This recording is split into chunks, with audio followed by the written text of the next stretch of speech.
और इस जंग के बीच दावा तो यह किया जा रहा है कि इजराइल ऑपरेशन ऑल आउट शुरू कर चुका है, जिसमें हमास को घेर कर मारा जा रहा है। नेतन्याहू सेना की पूरी प्लानिंग यह है कि सुरंग में ही घेर कर हमास के आतंकियों को दफन कर दिया जाए।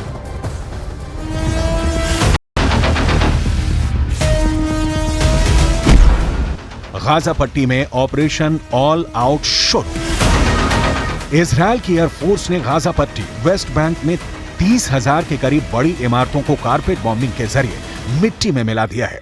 आईडीएफ के दावों के मुताबिक इमारतों के नीचे मौजूद हमास की सुरंगों में मौजूद हमास लड़ाके जिंदा ही दफन होने लगे हैं। जैसे इजरायल के F-16 और F-35 फाइटर जेट बम और मिसाइलों से इमारतें उड़ाई जा रही हैं, वैसे ही इमारतों के नीचे मौजूद सुरंगों पर बिल्डिंग का मलबा कब्र बनकर गिर रहा है। हमास के सामने दिक्कत यह है कि अगर वो सुरंग से बाहर आते हैं तो इजरायली सेना पिन पॉइंट से सीधे बम उस पर दाग देगी, और अगर वो सुरंग में रहते हैं तो तबाह इमारतों के नीचे मौजूद सुरंगें मलबे में दब रही हैं।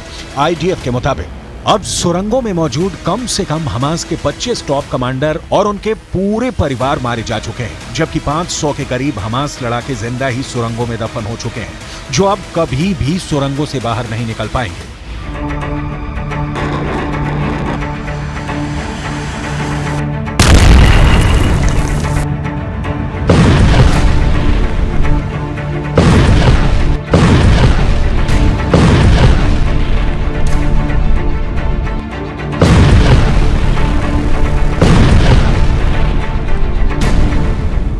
והמלחמה על פי תוכנית. אנחנו מרחיבים בהדרגה את הפעילות הקרקעית ואת היקף הכוחות שלנו ברצועת עזה. הפעילות מהקרקע מורכבת וכוללת סיכונים גם לכוחותינו. נעשה כל שביכולתנו מהאוויר, מהים ומהיבשה על מנת להבטיח את ביטחון כוחותינו ולהשיג את מטרות המלחמה. F-16, F-35 ने चीर डाला गाजा। 41 किलोमीटर लंबी और 10 किलोमीटर चौड़ी गाजा पट्टी में पिछले 18 घंटे से इजरायली वायुसेना ने 150 लड़ाकू विमानों से अंधाधुंध बम और मिसाइलें बरसाई हैं। 26 से 28 अक्टूबर के बीच आसमान से फाइटर जेट और जमीन से इजरायली टैंक और तोपखाना हमास सुरंगों पर सीधा हमले कर रहे हैं। खबर आ रही है कि आईडीएफ ने ज़ोहोर अद-दिक में टैंकों से भीषण हमला किया है। इसके अलावा गाजा सिटी, अल जदीदा, रीमार, शाती रिफ्यूजी कैंप, जबालिया पर टैंकों, तो बख्तरबंद रॉकेट से इजरायल ने कम से कम 800 हमले किए हैं। इजरायल के F-16 और F-35 फाइटर जेट ने गाजा को लगभग चीर डाला है। तबाह इमारतें और मलबे से लाशें निकालते फिलिस्तीनी लोगों को इजरायल के ट्रिपल अटैक का सामना करना पड़ रहा है।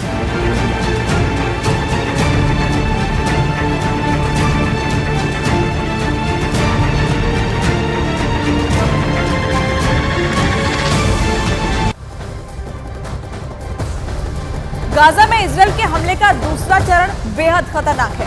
पहले कहा जा रहा था कि इजरायल की सेना गाजा में ग्राउंड ऑपरेशन से कतरा रही है, लेकिन अब जिस तरह से हमास के ठिकानों पर हमले हो रहे हैं, उससे हमास के आतंकी डरे हुए हैं।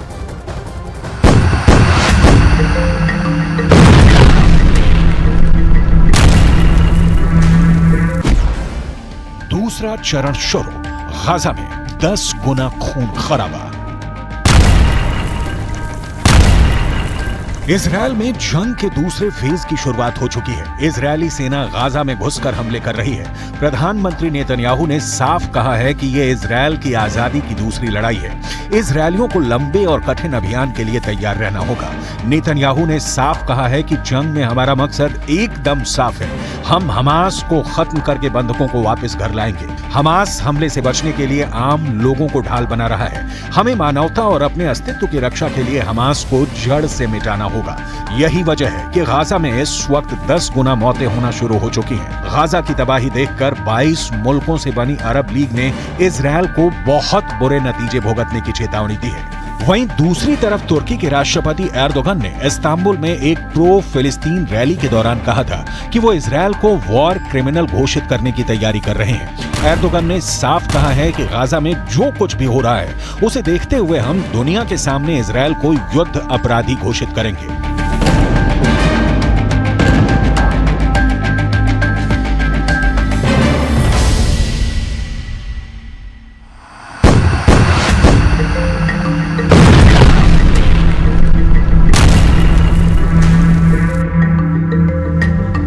आईडीएफ ने दावा किया है कि हमास आतंकियों की लोकेशन ट्रेस करके उनके ठिकानों को तबाह कर रहे हैं। उधर पश्चिम मीडिया की रिपोर्ट के मुताबिक इजरायली सेना ने नॉर्दर्न गाजा को जंग का मैदान घोषित कर दिया है और लोगों से गाजा छोड़ने को कहा है।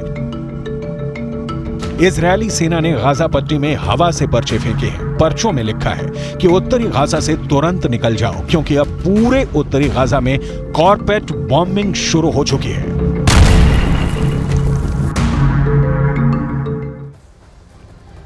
इस वक्त गाजा के चप्पे चप्पे पर इजराइल की डिफेंस फोर्स की नजर है। नेतन्याहू के सेना के टॉप कमांडर गाजा में ऑपरेशन को अंजाम दे रहे हैं और हमास के आतंकियों को यहां चुन चुन कर निशाना बनाया जा रहा है।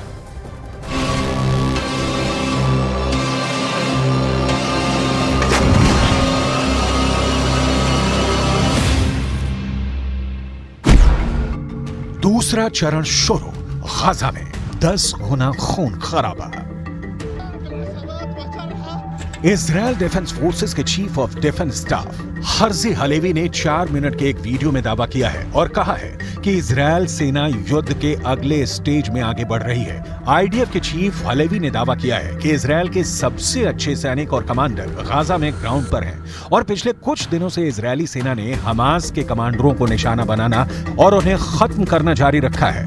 खबरों के मुताबिक आईडीएफ के 150 फाइटर जेट्स ने 72 घंटे के अंदर 5000 से ज्यादा हमले गाजा पट्टी में किए हैं। 27 अक्टूबर की रात हुई भयंकर बमबारी में गाजा में 150 से ज्यादा अंडरग्राउंड सुरंगें पूरी तरह से तबाह हो गई हैं, जिसमें दर्जनों हमास लड़ाके मारे जा चुके हैं।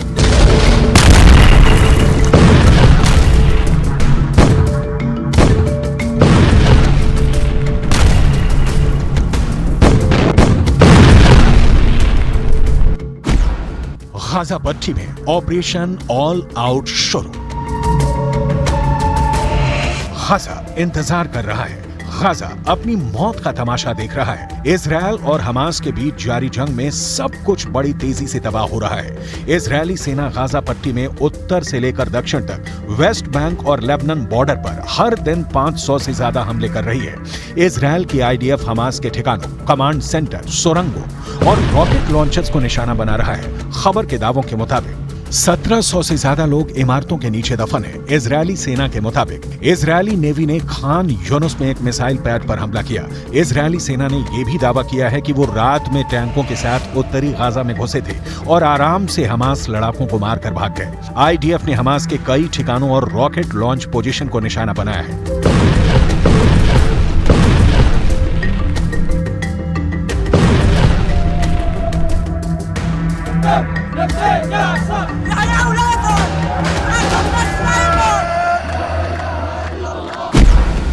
F-16, F-35 ने चीर डाला गाजा।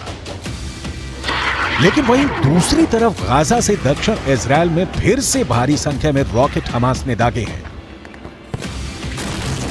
स्थानीय मीडिया रिपोर्ट्स के मुताबिक दक्षिणी अश्कलून शहर में कुछ रॉकेट गिरे हैं। इजरायली मीडिया के मुताबिक तेल अवीव में हमास के रॉकेट गिरे हैं, लेकिन किसी की जान नहीं गई है। कुछ जानकारों के मुताबिक हमास मुस्लिम देशों के बीच हीरो बनता जा रहा है।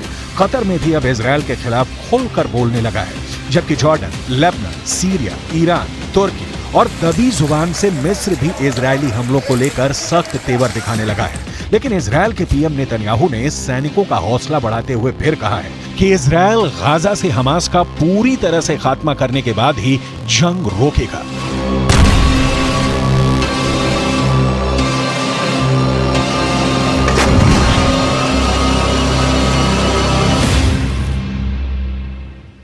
המלחמה בתוככי הרצועה תהיה קשה וארוכה, ואנחנו ערוכים לכך. זאת מלחמת העצמאות השנייה שלנו. נילחם על הגנת המולדת. נילחם ולא ניסוג. נילחם ביבשה, בים ובאוויר. נשמיד את האויב מעל הקרקע ומתחת לקרקע. נילחם וננצח. יהיה זה ניצחון של הטוב על הרע, של האור על החושך, של החיים על המוות. गाजा पट्टी में इजरायल का ऑपरेशन ऑल आउट हमास के लिए सर्वनाश साबित हो रहा है। दिक्कत यह है कि मुस्लिम मुल्क चाहकर भी हमास के हथियारों से मदद नहीं कर पा रहे हैं, जबकि ईरान दांत पीसने को मजबूर हो रहा है, लेकिन इजरायल पर हमले की हिम्मत नहीं जुटा पा रहा है, क्योंकि ईरान को पता है कि अगर इजरायल पर हमला किया तो अमेरिका ईरान को तबाह करके रख देगा। अब देखना होगा कि अगले 24 घंटे में इजरायल का दूसरा चरण हमास को गाजा पट्टी में कहां-कहां दफन करता है।